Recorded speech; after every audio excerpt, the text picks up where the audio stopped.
O setor de serviços está desacelerando.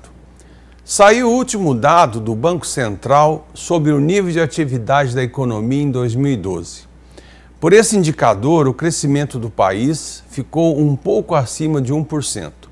Mas o dado do Banco Central não tem refletido muito o número oficial do IBGE, que ainda será divulgado. Todo mundo viu que a indústria se esborrachou, mas o que pouca gente se deu conta é que o setor de serviços caiu fortemente e ele tem a maior fatia do PIB. O que tem surpreendido para baixo no PIB é realmente o setor de serviços. O gráfico a seguir mostra a desaceleração deste setor desde o terceiro trimestre de 2010. Vejam aqui, por exemplo, nesse gráfico, que nós temos aqui uma taxa de 5,7% e depois é fácil de observar que há um declínio acentuado da participação desse setor, do crescimento desse setor na economia. Com relação aos serviços, nós podemos observar que eles cresciam a um ritmo de 5,4% e de lá para cá eles só perderam força. Foram a 1,5% no terceiro trimestre, o último dado aí do IBGE. Como os serviços têm um peso de quase 70% no crescimento, eles explicam melhor o que está acontecendo. O governo tenta salvar a indústria, mas tem um diagnóstico equivocado.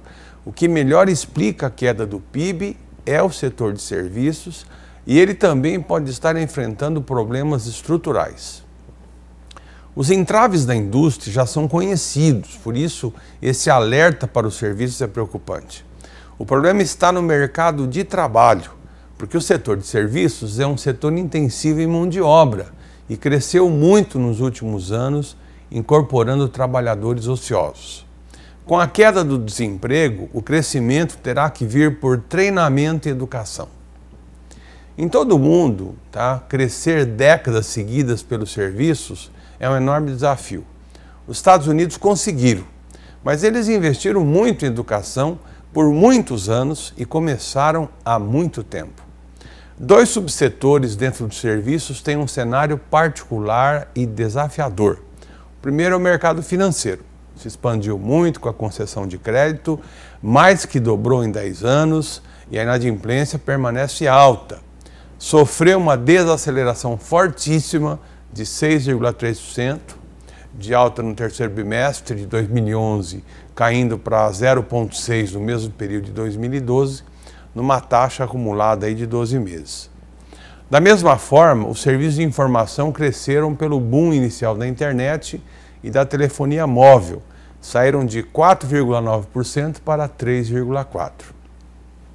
Também chama a atenção o PIB do comércio, que despencou de 5% para 1,1% no mesmo tipo de comparação. Olhando o PIB por dentro, outros indicadores são ruins. Os investimentos caem há 5 trimestres e as projeções apontam para uma nova retração quando sair o número de 2012, em março. Só para dizer algumas palavras nesse sentido, a única coisa de bom que nós vemos é que a retração no quarto trimestre ela deve ser um pouco menor do que ocorreu aí no terceiro. Deve ser em torno de 1,6% em relação à queda de 2%. A indústria cresceu 1,1% no terceiro trimestre, mas ela deve desacelerar para 0,3% no quarto trimestre, esse número que se espera pela projeção do IBGE. Ou seja, todo o esforço para levantar o PIB industrial não deu o resultado que se esperava. No ano, a indústria deve fechar aí com uma retração de 0,8%. Pelo lado que cresce, quem lidera pelo lado do crescimento, quem lidera é o consumo do governo. Ele deve fechar aí com uma alta de 3%, e isso é em torno do consumo das famílias. A queda do comércio em dezembro acendeu a luz amarela sobre o vigor das vendas. A impressão generalizada é que a economia neste início de ano deve continuar morna, apesar das notícias de hoje já colocarem alguns números positivos para o mês de janeiro, que são números que estão aparecendo agora nas discussões e nos debates aí dos especialistas no mercado financeiro. O governo declara guerra à inflação. Em meio à ofensiva do governo destinada a reassumir a capacidade de condução das expectativas, o presidente do Banco Central, Alexandre Tombini, reforçou suas declarações de guerra à inflação e desta vez ele fez ao Wall Street Journal, lá um jornal importante americano. Ele disse que a prioridade da autoridade monetária no Brasil é combater a inflação e não garantir o crescimento econômico. O mercado financeiro então acionou os neurônios dos melhores cérebros para tentar entender até que ponto o Banco Central voltará a usar a política de juros para o contra-ataque à inflação, cuja prioridade foi assim reafirmada. Mas há um outro aspecto que precisa ser mais bem entendido. Nesta conjuntura de desempenhos baixos do PIB, o presidente do Banco Central parece rejeitar as velhas reivindicações de que o banco deveria operar com um duplo mandato, ou seja, além de empurrar a inflação para dentro da meta, caberia a ele também assegurar o avanço robusto do emprego. Preste atenção para a expressão avanço do emprego. Em geral, avanço do emprego e avanço da produção, crescimento econômico, têm sido tomados como quase sinônimos. Nos Estados Unidos, onde por lei há duplo mandato, o Fed, o Banco Central americano, ele tem avisado que no momento a sua política monetária, a sua política de juros, está quase inteiramente voltada para sustentar a criação de empregos, porque não há inflação que preocupe a autoridade americana. O esforço lá é criar emprego. Isso é entendido como o equivalente a expandir a atividade econômica. No caso do Brasil, a situação é diferente. Hoje há quase que pleno emprego. Nós temos baixíssimo crescimento econômico e com baixas taxas de desemprego. Faz meses que o Banco Central vem advertindo que o mercado de trabalho está excessivamente aquecido e é incapaz de promover o aumento de produtividade na indústria. Dessa maneira, o mercado de trabalho tem concorrido no país para puxar para cima os custos de produção e a inflação. Veja aqui nesse gráfico como é interessante, né? Nós podemos observar, aqui nessa linha vermelha, nós temos o índice de inflação. Veja a trajetória da inflação. Aqui é janeiro de 2011, né? Ela teve um pico aqui e depois ela toma uma tendência de crescimento, né? E agora retoma essa taxa preocupante de crescimento, né? Tentando aí quase bater lá no teto da meta estabelecida pelo governo de 6%. Mas veja o que está acontecendo com a taxa de desemprego, que é essa linha cinza, né? A taxa de desemprego está caindo, né? E se você pegar janeiro de 2011 para dezembro de 2012, se você traçar uma reta aqui, você vai ver que a tendência é realmente uma tendência acelerada e de queda.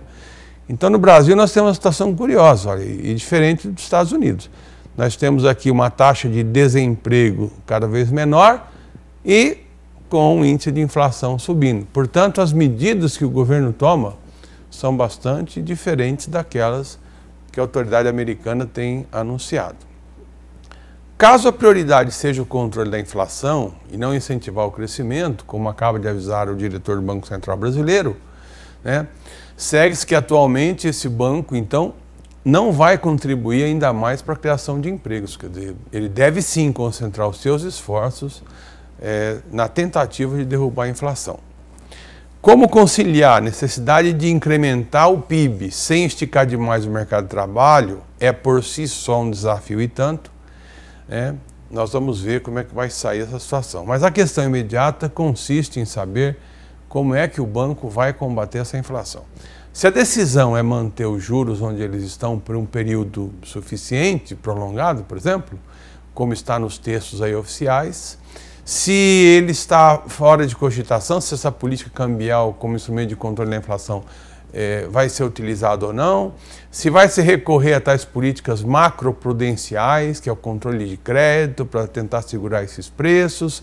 Fica difícil realmente a gente saber quais as armas que vão sobrar aí para cumprir essa tarefa prioritária do Banco Central.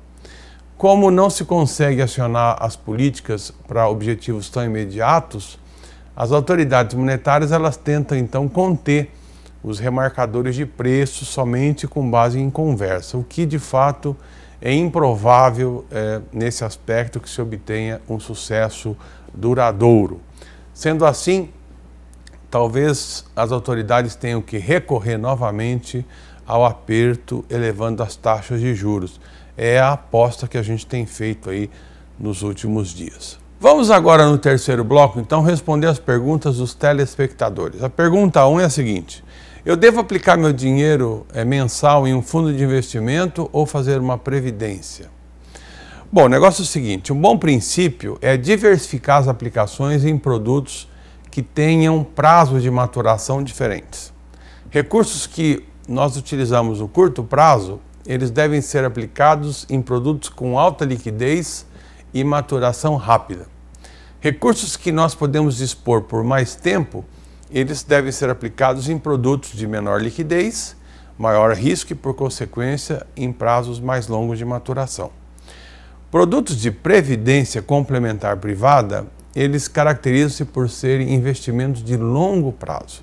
Então, eles têm como objetivo a acumulação de recursos com contribuições mensais ou esporádicas para benefício em resgates vitalícios durante o período da aposentadoria. Então, procure investir seus recursos de utilização no curto prazo em fundos de investimentos, CDBs, títulos públicos, poupança, o que você quiser. Agora, se houver a possibilidade de investir uma parte desses recursos mensais por mais tempo, aí a previdência privada é a melhor alternativa. Nós temos agora também hoje uma segunda pergunta. O nosso telespectador diz o seguinte: tenho mais de 80% de meus investimentos aplicados na OGX. Não cogito vender e assumir o prejuízo. Há luz no fim do túnel quando todo mundo está vendendo?